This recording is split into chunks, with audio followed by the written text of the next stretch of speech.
Psychothérapie, cours magistral numéro 1. Le but de cette option est de connaître les bases des différentes psychothérapies utilisées. On essaiera de comprendre leur fonctionnement, ainsi que les points communs et différences entre ces psychothérapies. Les 4 principaux courants de psychothérapie que nous verrons seront la psychanalyse, la thérapie systémique, le manisme et la thérapie cognitivo-comportementale, que l'on peut abréger TCC. Plusieurs définitions ont été données à la psychothérapie au cours du temps, bien que la première utilisation de ce mot date du XIXe siècle.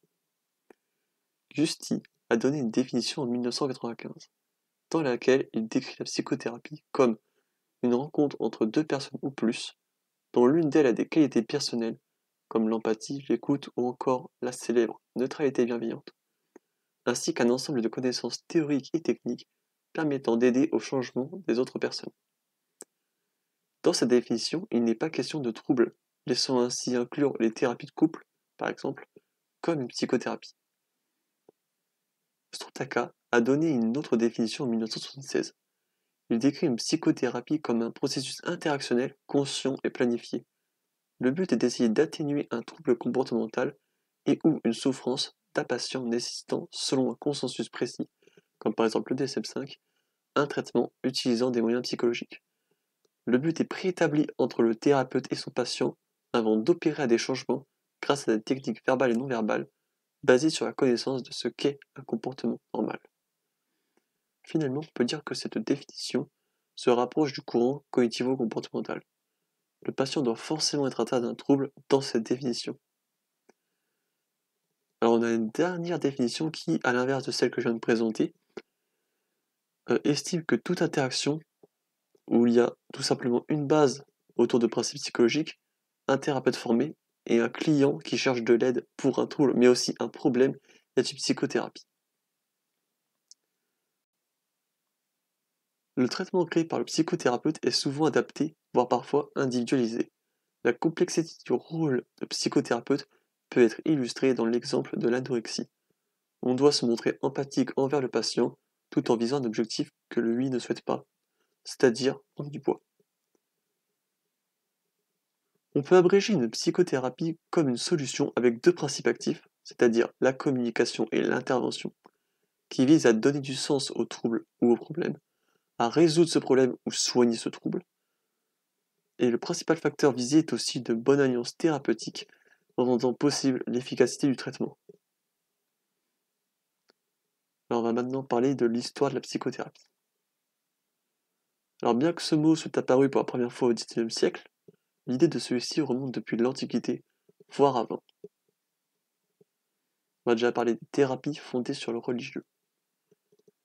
Ces thérapies étant très utilisées jusqu'à la moitié du XXe siècle, donnent souvent une causalité à la maladie, souvent jugée comme d'origine surnaturelle.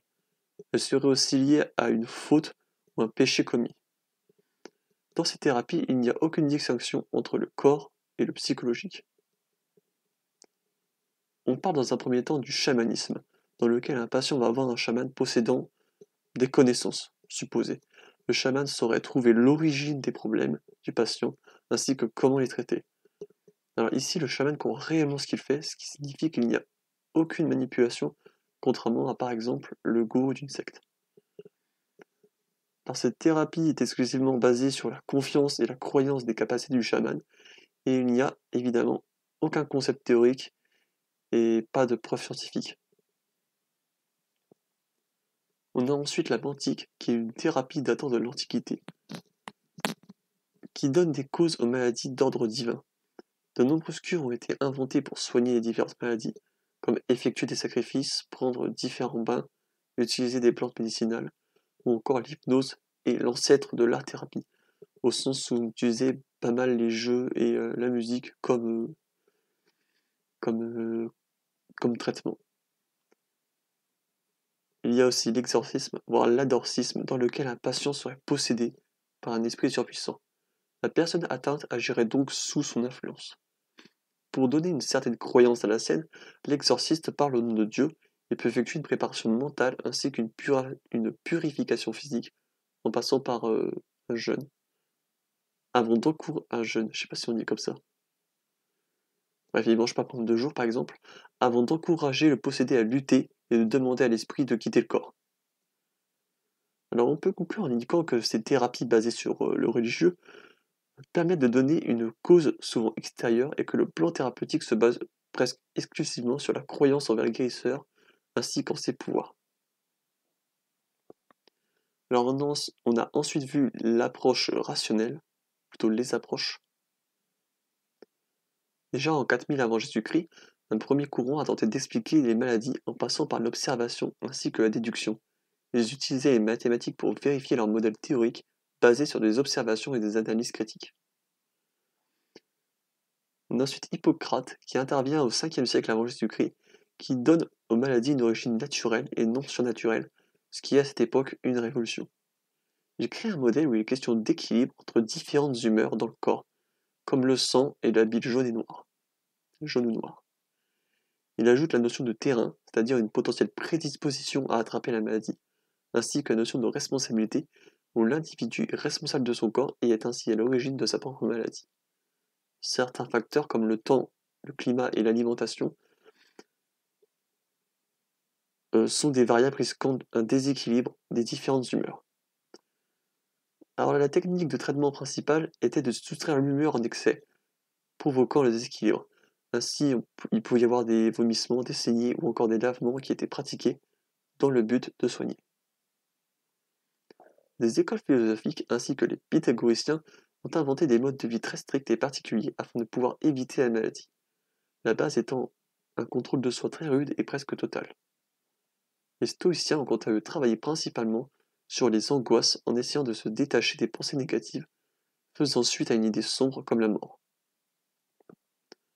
Donc on peut avoir des idées de mort, et toutes les pensées qui vont venir derrière l'idée de la mort, on doit essayer de s'en détacher pour éviter de angoisser là-dessus.